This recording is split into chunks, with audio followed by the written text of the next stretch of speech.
Bihar TV, नई सोच, नई दिशा। नए वक्फ कानून पर बोले आरसीपी सिंह, बहुमत जरूरी, पर अल्पसंख्यकों की अनदेखी नहीं हो सकती। जय हिंद दोस्तों, आप देख रहे हैं बिहार टीवी, जहां मिलती हैं आपको देश दुनिया की अहम और सच्ची खबरें। अगर आपने अब तक हमारे YouTube चैनल को सब्सक्राइब नहीं किया है तो अभी करें, ताकि कोई भी जरूरी खबर आपसे छूट न जाए। आज का हमारा सवाल, क्या नया वक्फ कानून अल्पसंख्यकों के हित में है या फिर यह उनके अधिकारों को सीमित करने की एक कोशिश है? आपका जवाब हमारे लिए बेहद महत्वपूर्ण है। कृपया कमेंट में अपनी राय जरूर साझा करें। तो आइए अब बढ़ते हैं खबर की ओर और जानते हैं इस मुद्दे को विस्तार से। आप सबकी आवाज आशा पार्टी के राष्ट्रीय अध्यक्ष और पूर्व केंद्रीय मंत्री आरसीपी सिंह ने हाल ही में लागू हुए नए वक्फ कानून को लेकर महत्वपूर्ण प्रतिक्रिया दी है। उन्होंने कहा कि यह देखना बेहद अहम होगा कि देश भर में इस कानून को लेकर एकरूपता दिखती है या नहीं। आरसीपी सिंह ने स्पष्ट किया कि लोकतंत्र में बहुमत की अपनी भूमिका होती है, लेकिन अल्पसंख्यकों की अनदेखी नहीं की जा सकती। उन्होंने कहा, भारत विविधता में एकता का देश है। यहाँ कई धर्मों, जातियों और भाषाओं के लोग साथ रहते हैं। ऐसे में हर वर्ग को बराबरी का अवसर मिलना चाहिए। उन्होंने जोर देकर कहा कि भारत सरकार का नारा सबका साथ, सबका विकास, सबका विश्वास और सबका प्रयास तभी सार्थक होगा जब हर वर्ग को समान अधिकार और सम्मान मिलेगा। नए वक्फ कानून को लेकर उन्होंने कहा कि यह सिर्फ लागू कर देना काफी नहीं, बल्कि इसकी पारदर्शिता, निष्पक्षता और व्यावहारिकता भी सुनिश्चित की जानी चाहिए, ताकि किसी समुदाय को यह महसूस न हो कि उनके साथ भेदभाव हो रहा है। नीतीश कुमार की सेहत और नेतृत्व क्षमता पर उठाए सवाल।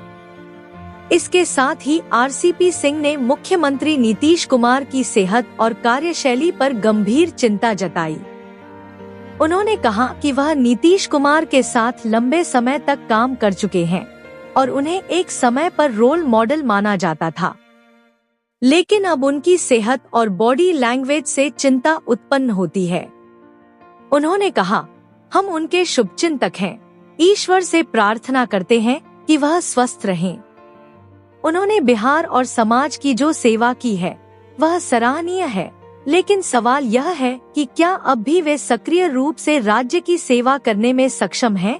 उन्होंने यह भी कहा कि अब फैसला नीतीश कुमार की पार्टी और गठबंधन के सहयोगियों को करना है कि वे नेतृत्व में बदलाव चाहते हैं या नहीं। इस प्रेस वार्ता में आशा पार्टी के राष्ट्रीय उपाध्यक्ष मुन्ना सिद्दीकी, राष्ट्रीय महासचिव प्रियदर्शी अशोक, महासचिव संजय सिन्हा और लता सिंह भी मौजूद रहीं। सनातन धर्म बहुत ही आज एक पुण्य तिथि, आज भगवान राम का जन्मदिन भी मनाया जाता है और जितने हमारे लोग ये नवरात्र में नवदुर्गा की पूजा करते हैं, उसके भी आज हम लोग हवन कर करके उनका आरती करते हैं। तो आज ये दिन है वो बहुत ही समझिए ऐतिहासिक दिवस है, बहुत ही शुभ दिवस है और सनातन धर्म में इसका बहुत ही महत्वपूर्ण स्थान है। क्योंकि आज राम भगवान का भी जन्मदिन है और राम भगवान की जो परिकल्पना रही है पूरे विश्व में, वो राम राज्य की स्थापना कर। और राम राज्य में क्या था कि दैहिक, दैविक, भौतिक तापा किसी को नहीं मिला। मतलब चाहे वो किसी भी वर्ग में पैदा लिए हों, कहीं भी वो रहते हैं, किसी भी भाषा का प्रयोग करते हैं, किसी प्रकार का खान पान है, राम राज्य में सबका समान अधिकार है और सब लोग मिलजुल करके रहते थे। कोई ऊंचा नीचा, गरीब अमीर, किसी प्रकार का भेदभाव। तो आज हम लोग लोकतंत्र में रहते हैं। लोकतंत्र की परिकल्पना क्या है? लोकतंत्र में जितने भी लोग हैं सब में समता होनी चाहिए, समानता होनी चाहिए, आपसी भाईचारा होना चाहिए, सामाजिक सद्भाव होना चाहिए, सांप्रदायिक सौहार्द होना चाहिए। तो आज रामनवमी के दिन पर यही संकल्प सब लोगों को लेना चाहिए। और मैं तो अपनी तरफ से जितने भी हमारे समर्थक हैं उन लोग सबसे यही अनुरोध करूँगा कि आज के दिन को एक संकल्प दिवस के रूप में मनाएं और कैसे अपने समाज में, अपने प्रदेश में, अपने देश में राम राज्य की जो परिकल्पना है वो पूरा हो, इसके लिए प्रयास करें। नए वक्फ कानून को लेकर आपकी पार्टी का क्या स्टैंड है? ये तो कानून अब पास हो गया।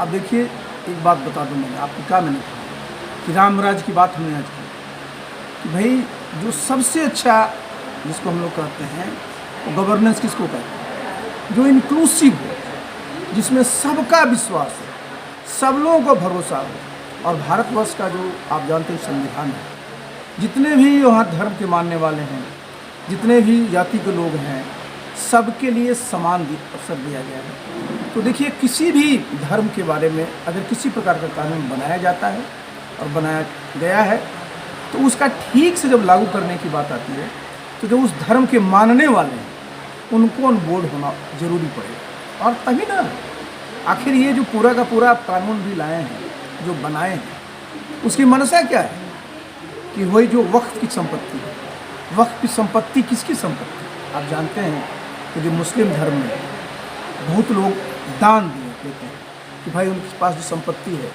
उस दान के रूप में दें और उससे आम आवाम जो गरीब लोग हैं उसका भला हो।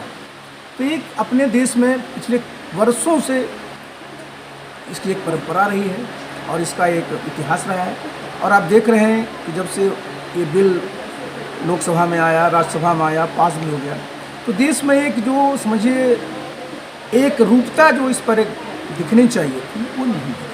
और देखिए, लोकतंत्र में मेजॉरिटी महत्वपूर्ण है, लेकिन माइनॉरिटी को भी आप इग्नोर नहीं कर सकते। ये सबके साथ है। आखिर देखिए, जो भारत सरकार भी है उनका सपना क्या है, संकल्प क्या है? सबका साथ, सबका विकास, सबका विश्वास और सबका प्रेम। तो इस देश को आगे अगर जाना है, और ये कौन सा देश है जहाँ विविधता में एकता है, इतने धर्म के मानने वाले लोग, इतने भाषा के बोलने वाले, तो देखिए माहौल ऐसा होना चाहिए जिसमें सबके लिए विन विन सिचुएशन होना चाहिए। किसी को ये ना लगे कि साहब हमारे साथ। हमसे जुड़े रहने के लिए और इसी प्रकार की ताज़ा खबरों को पाने के लिए हमारे YouTube चैनल बिहार टीवी को सब्सक्राइब करें और तुरंत नोटिफिकेशन पाने के लिए बेल आइकन को प्रेस करना ना भूलें।